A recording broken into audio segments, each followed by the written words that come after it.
CMA intermediate June 2025 exams யாரெல்லாம் appear ஆகிறீங்களோ, அதுவும் group 2 appear ஆகிறீங்களோ உங்களுக்கு தான் அந்த வீடியோ. ஆப்ரேஷன் மேனேஜ்மெண்ட் ஸ்மார்ட்டாக இருக்கக்கூடிய டைமிங்கில் எப்படி பிளான் பண்ணால் நம்ம செம்மையாக ஸ்கோர் பண்ணலாம் அப்படிங்கிறத இந்த வீடியோவில் ஃபஸ்ட்டு பார்க்கலாம். ஓகே, நல்லா ஞாபகிச்சுக்கோங்க. இது உங்களுக்கு ப்ராப்ளம் அண்டு தியரி பேப்பர், சரிங்களா? இப்போ ஃபஸ்ட்டு பார்த்தீங்கன்னு வச்சுக்கோங்களேன், ப்ராப்ளம் அண்டு தியரி பேப்பர்னால் நிறைய பேர் என்ன நினைக்கிறீங்க, ஆப்ரேஷன் மேனேஜ்மெண்ட்டில் ஃபுல்லாக சம்மாக வரும், ஸ்ட்ராட்டஜிக் மேனேஜ்மெண்ட்டில் ஃபுல்லாக தியரியாக வரும்னு நீங்கள் நினைக்கிறீங்க உங்கள் எக்ஸாம் கொஷின் பேப்பரில். ஆனால் அதுதான் இல்லை. எப்படின்னா, மாடியூல் நம்பர் 1 உங்களுக்கு ஒரு தியரி கான்செப்ட், மாடியூல் நம்பர் 2ங்கிறது பார்த்தீங்கன்னா problems concept, module number 3 theory, module number 4 theory and ரொம்ப ரொம்ப வெயிட்டேஜ் அதிகமாக இருக்கக்கூடிய ஒரு சாப்டர்ஸ். ஓகே, மாடியூல் நம்பர் 5 பார்த்தீங்கன்னா sums, module number 6 sums, module number 7 sums. இப்படி தான் இருக்குது, சரிங்களா? இப்படி தான் இருக்குது கான்செப்ட். உங்கள் வெயிட்டேஜ் உங்கள் எக்ஸாம் பாயிண்ட் ஆஃப் வியூ இப்படி தான் கேட்பாங்க. ஓகே, உங்கள் வெயிட்டேஜ் எக்ஸாம்ஸ் பாயிண்ட் ஆஃப் வியூமே இந்த மாதிரி தான் இருக்கும். ஸோ அதனால் நிறைய பேர் ஃபுல்லாக பார்த்தீங்கன்னா மாடியூல் நம்பர் 1 கம்ப்ளீட்டாக ஸ்கிப் பண்ணிட்டு போவீங்க, மாடியூல் நம்பர் 3 கம்ப்ளீட்டாக ஸ்கிப் பண்ணிட்டு போவீங்க, மாடியூல் நம்பர் 4 அந்த 4.1 4.2 தியரி கான்செப்ட் ஸ்கிப் பண்ணிட்டு போவீங்க. இப்படி நீங்கள் ஸ்கிப் பண்ணுறனால என்ன ஆகும் அப்படின்னு பார்த்தீங்கன்னா 14+14 மேபி 28 மார்க்ஸ் தியரி 28 மார்க்ஸ் கூட வேணாம், 21 மார்க்குக்காச்சும் தியரி போயிடும்னு வச்சுக்கோங்களேன். அவங்க கேட்டு உங்களால் ஆன்சர் பண்ண முடியாமல் போகிறதுக்கான சான்ஸ் இருக்குது. ஸோ ஓஎம்எஸ்எம்மில் ஃபஸ்ட்டு தியரிட்டிக்கலும் இருக்குது, அந்த தியரிக்கு நீங்கள் இம்பார்ட்டன்ஸ் கொடுங்க. இல்லை ப்ரோ, நீங்கள் இன்னொன்று பண்ணலாம். என்ன பண்ணலாம் ப்ரோ, ஓஎம்மோட தியரி எனக்கு பிடிக்காது அப்படின்னு நீங்கள் நினச்சிங்கன்னா, இப்போ மாடியூல் நம்பர் 1 நான் விட்டுருவேன், மாடியூல் நம்பர் 3 நீங்கள் விட்டுருவீங்க அப்படின்னு நீங்கள் நினச்சிங்கன்னா, இன்னொன்று ஒரு ஆல்டர்னேட் வே இருக்குது. என்னென்னா, மாடியூல் நம்பர் 8 9 10 11 ஃபுல்லாக நல்லா பார்த்துட்டு போகணும். ஓகே, இவ்வளோ தான், சரிங்களா? மாடியூல் நம்பர் 1 3 அப்படிங்கிறத நீங்கள் விட்டுறீங்கன்னா, மாடியூல் நம்பர் 8 9 10 11 அப்படிங்கிறத ஃபுல்லாக பார்த்துட்டு போகணும். ஏன் சொல்கிறேன்னா,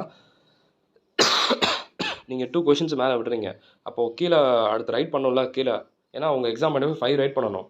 ஓஎம்எஸ்எம்மில் நீங்கள் 2 விட்டிங்கன்னா அப்போ மிச்சம் பேலன்ஸ் எங்கே என்ன பண்ணுறது? பேலன்ஸுக்கு கீழே தான் நீங்கள் சூஸ் பண்ணணும், ஸ்ட்ராட்டஜிக் மேனேஜ்மெண்ட் தான் சூஸ் பண்ணணும் அதுக்காக. ஓகே, இல்லை ப்ரோ நான் மாடியூல் நம்பர் 1லேருந்து 7 வரைக்கும் நான் தியரி சம்ஸு எல்லாமே நான் பக்காவாக பார்த்துருவேன், இப்போ நான் ஸ்ட்ராட்டஜிக் மேனேஜ்மெண்ட் படிக்குமா வேணாமா அப்படின்னு கேட்டிங்கன்னா, கண்டிப்பாக நீங்கள் அப்பவும் நீங்கள் படிச்சு தான் ஆகணும். எப்படி ப்ரோ அப்படின்னு கேட்டிங்கன்னா, உங்கள் question paper first of all பாருங்கள். 2AB 3AB 4AB 5AB இந்த மாதிரி 4 செட்டில் இருந்து உங்களுக்கு ஆப்ரேஷன் மேனேஜ்மெண்ட்லேருந்து தியரியும் இருக்கும், சம்ஸும் இருக்கும். அப்போ இந்த 4 செட்டை நீங்கள் நல்லா பார்க்கணும்ல, இம்பார்ட்டண்ட்டில். ஓகே, ஸோ அப்போ அந்த 4 செட்டை நீங்கள் கான்ஃபிடண்ட்டாக ஃபுல்லாக பார்க்கணுன்னா ஆப்ரேஷன் மேனேஜ்மெண்ட்டை நல்லா பார்த்துட்டு போகணும். அப்போ தான் என்ன பண்ண முடியும், அந்த 4 செட்டில் நல்லா ஸ்கோரிங் பண்ண முடியும். சரி, அப்போ இன்னும் ஒரு செட்டு சூஸ் பண்ணால் போதும். கீழே 6AB 7AB 8ABன்ட்டு ஒரு 3 செட்டு இருக்குது கொஷின் பேப்பரில். அந்த 3 செட்டு இருக்குன்னு வச்சுக்கோங்களேன். அந்த 3 செட்டில் ஒரு செட்டு ரைட் பண்ணுற மாதிரி இருக்கும். ஆப்ரேஷன் மேனேஜ்மெண்ட் ஃபுல்லாக படிச்சுட்டு போயிட்டிங்கன்னா, ஸ்ட்ராட்டஜிக் மேனேஜ்மெண்ட்டில் எக்ஸாம் பாயிண்ட் ஆஃப் வியூ ஒரு செட்டு சூஸ் பண்ணலாம். ஆப்ரேஷன் மேனேஜ்மெண்ட்லேயே 2 3ன்னு ஸ்கிப் பண்ணிட்டு போனீங்கன்னா, அங்கே ஸ்ட்ராட்டஜிக் மேனேஜ்மெண்ட்டை நீங்கள் நிறைய சூஸ் பண்ணுற மாதிரி இருக்கும். நிறைய பேர் என்ன பண்ணுறாங்க, ஆப்ரேஷன் மேனேஜ்மெண்ட்டை ஃபோக்கஸ் பண்ணாமல் வெறும் தியரி மட்டும் தியரின்னு சொல்லிட்டு ஸ்ட்ராட்டஜிக் மேனேஜ்மெண்ட் சைடே போகிறது. எக்ஸாம்ஷன் கிடைக்காது. வெறும் தியரி மட்டும் நம்பி போகாதீங்க. சம்முக்கு நல்லா இம்பார்ட்டன்ஸ் கொடுத்தீங்கன்னா நல்லா ஸ்கோர் கிடைக்கும். அதனால தான் சொல்கிறது, ஆப்ரேஷன் மேனேஜ்மெண்ட்டுக்கு ஃபுல் எஃபர்ட்டை போட்டுட்டு இப்போ நீங்கள் மாடியூல் நம்பர் 1 தியரி பக்காவாக தெரியும், மாடியூல் நம்பர் 2 இருக்கக்கூடிய எல்லா கான்செப்ட் சம்ஸ், இந்த ட்ரெண்டு ஃபெசிலிட்டி லேஅவுட்டு சம்ஸ் தெரியும் ப்ரோ, மாடியூல் நம்பர் 3 எல்லா தியரியும் தெரியும், மாடியூல் நம்பர் 4ல் transportation, linear, assignment, scheduling, queuing, simulation, line balancing எல்லாம் எனக்கு தெரியும் ப்ரோ அப்படின்னா ஓகே. மாடியூல் நம்பர் 5 ரேராக எப்போயா சம்ஸ் கேட்பாங்க. Module number 6 network diagram, optimistic, பெசிமிஸ்டிக் concept, okay, float எல்லாம் தெரியும். மாடியூல் நம்பர் 7ல் சம்ஸ் எல்லாம் தெரியும். இப்படி கான்ஃபிடண்ட்டாக இருந்தீங்கன்னா உங்களால் என்ன பண்ண முடியும், அவங்க 5 செட்டு எக்ஸாமில் ரைட் பண்ண சொல்லுவாங்க, 4 செட்டு நீங்கள் ரைட் பண்ணிடலாம். இதை நல்லா இருந்தீங்கன்னா மாடியூல் நம்பர் 1லேருந்து 7 வரைக்கும் நான் கரெக்டாக கான்ஃபிடண்ட்டாக இருந்தீங்கன்னா 4 செட்டு ரைட் பண்ண முடியும் உங்களால். இல்லை ஏதாவது ஒரு சில இது நீங்கள் மிஸ் பண்ணுறீங்க அப்படின்னா என்ன பண்ண முடியும் அப்படின்னா, ஆல்டர்னேட்டிவ் ஆப்ஷன் கீழே இருக்குது, மாடியூல் நம்பர் 8 9 10 11 இருக்குது, அதில் நீங்கள் பார்க்குற மாதிரி இருக்கும். அதுக்கு தான் நம்ம சொல்கிறது 4 செட்டு 5 செட்டு ரைட், மொத்தம் 7 செட்டு கொடுக்குறாங்க. 7 செட்டு கொடுத்து நம்ம 5 ரைட் பண்ணணும். அதில் 4 மட்டுமே உங்களுக்கு ஆப்ரேஷன் மேனேஜ்மெண்ட் வந்துடுது. இன்னும் ஒரு செட்டு தான் நமக்கு வேணும். அப்போ அந்த ஒரு செட்டு என்ன பார்க்குறது, எதை பார்க்குறது அப்படின்னு கேட்டிங்கன்னா, மாடியூல் நம்பர் 8 9 10 11 இருக்குது. ஓகேங்களா? இந்த 8 11 இதெல்லாம் நல்லா இம்பார்ட்டன்ஸ் கொடுத்துருங்கன்னு வச்சுக்கோங்க. 8 ஆமாம் 8 9 11 கூட வச்சுக்கோங்க. ஓகே, 8 9 11 இல்லை 8 9 ஏதாவது செட்டாக மட்டும் ஞாபகம் வச்சுக்கோங்க. அப்படி பார்த்துக்கிட்டிங்கன்னா உங்களால் என்ன பண்ண முடியும், தியரி அங்கே ரைட் பண்ண முடியும்.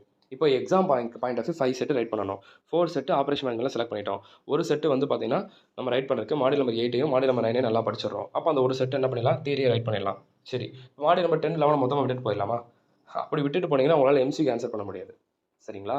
நான் எப்பயுமே ஸ்டூடெண்ட்ஸ்க்கு சொல்கிறது என்னென்னா, புக்கு ஃபுல்லாக பார்க்கணுன்னா புக்கு ஃபுல்லாக பார்த்துட்டு போயிடணும். சரிங்களா? இல்லை ப்ரோ லாஸ்ட் மினிட்ல இருக்கேன், ஸ்மார்ட்டாக நான் பிளான் பண்ணணும் அப்படின்னு நீங்கள் நினச்சிங்கன்னா, மாடியூல் வந்து இப்போ நான் சொன்ன மாதிரி மாடியூல் நம்பர் 1லேருந்து 7 வரைக்கும் ஃபுல்லாக படிச்சுட்டு, மாடியூல் நம்பர் 8, 9 நல்லா ஃபோக்கஸ் பண்ணிவிட்டு, அவ்வளோதான். அதாவது ரிஸ்க் எடுத்து தான் ரிஸ்க்குன்னு கூட நம்ம சொல்ல முடியாது. கரெக்டாக ஐ மீன் நம்ம எக்ஸாம் ஆகிட்டு நல்லா படிச்சோன்னா கரெக்டாக போய் 5 தெரியும், 5 அப்படியே ரைட் பண்ணுற மாதிரி இருக்கும். மிச்சம் எக்ஸ்ட்ரா பார்த்தீங்கன்னா சிலது தெரியாது அப்படிங்கிற லெவலில் நீங்கள் இருப்பீங்க. ஓகே.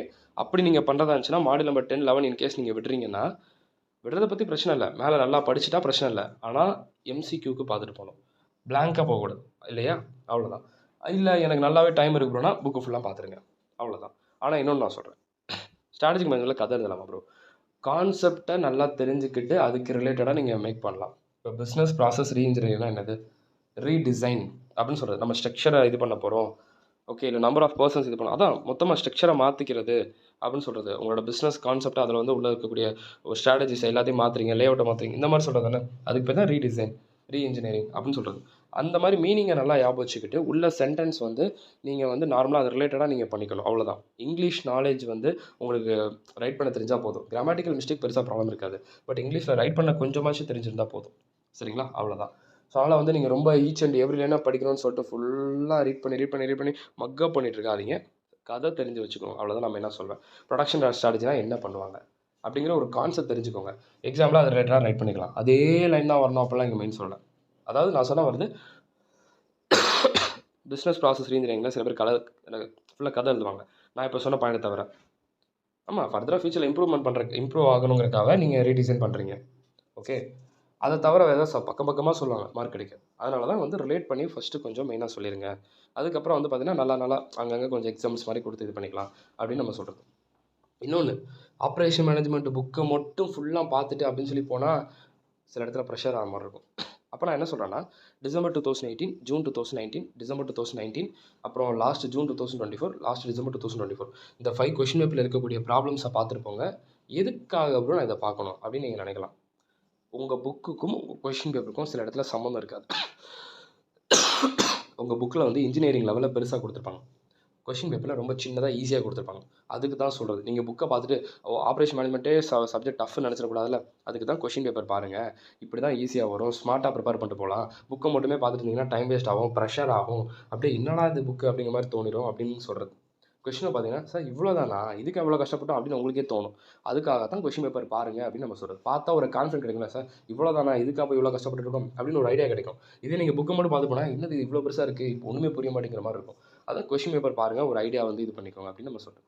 Okay, that's all. நான் சொன்னதை கரெக்டாக புரிஞ்சு அதுக்கேற்ற மாதிரி எக்ஸிக்யூட் பண்ணிக்கோங்க.